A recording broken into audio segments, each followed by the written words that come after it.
கிருஷ்ணகிரி அருகே 13 வயது சிறுவன் காரில் சென்றபோது எதிர்பாராத சம்பவம் நடந்திருக்கிறது. இதனால் திமுக ஆட்சியில் எங்கும் எப்போதும் யாருக்கும் பாதுகாப்பு இல்லை என்றும் குற்றவாளிகளுக்கு அச்சமற்ற நிலை இருப்பது என்பது முதலமைச்சருக்கு உறுத்தவில்லையா என அதிமுக பொதுச் செயலாளர் எடப்பாடி பழனிசாமி தனது கண்டனத்தை முன்வைத்திருக்கிறார்.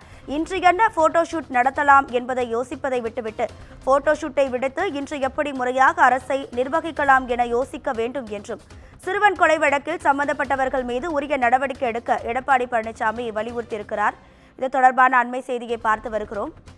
கிருஷ்ணகிரி அருகே 13 வயது சிறுவன் காரில் கடத்தி கொலை செய்யப்பட்ட சம்பவம் அதிர்ச்சி அளிக்கிறது என இபிஎஸ் தெரிவித்திருக்கிறார்.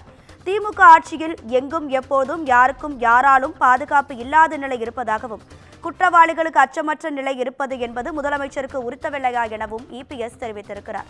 இது தொடர்பான கூடுதல் தகவல்களை நமது செய்தியாளர் பாஸ்கர் வழங்கிட கேட்கலாம். பாஸ்கர், வணக்கம். உங்க விரிவான தகவல்கள். வணக்கம் ராதிகா. கிருஷ்ணகிரி மாவட்டம் அஞ்செட்டி அருகே 13 வயதான ரோஹித் என்ற சிறுவன் காரில் கடத்தப்பட்டு கொலை செய்யப்பட்டுள்ளதாகவும் ஈரோடு குமணன்குட்டை பகுதியைச் சேர்ந்த 12ஆம் வகுப்பு மாணவன் ஆதித்யா நேற்று மாலை பள்ளிக்கு அருகில் உயிரிழந்தது கண்டறியப்பட்டதாகவும் வரும் செய்திகள் அதிர்ச்சி அளிக்கின்றன எனவும் திமுக ஆட்சியில் எங்கும் எப்பொழுதும் யாருக்கும் யாராலும் பாதுகாப்பு இல்லாத நிலை இருப்பது வெட்கக்கேடானது எனவும் 13 வயது சிறுவனை காரில் கடத்தி கொலை செய்யும் அளவுக்கு குற்றவாளிகளுக்கு அச்சமற்ற நிலை இருப்பது என்பது காவல்துறையை நிர்வகிக்க வேண்டிய அதாவது திமுக முதல்வர் மு.க. ஸ்டாலினுக்கு உறுத்தவில்லையா? மேலும் மாணவர்களிடையேயான மோதலில் ஈரோடு ஆதித்யா உயிரிழந்ததாக செய்திகள் வருகின்றன. மாணவர்களிடையே எப்படி இவ்வளவு வன்முறை உணர்வு வருகிறது?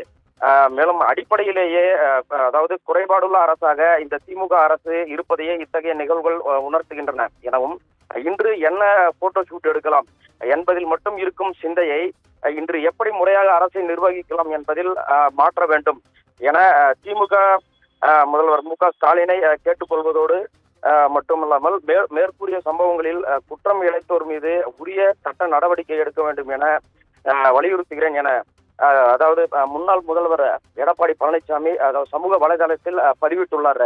ராதிகா, உங்க தகவல்களுக்கு நன்றி பாஸ்கர்.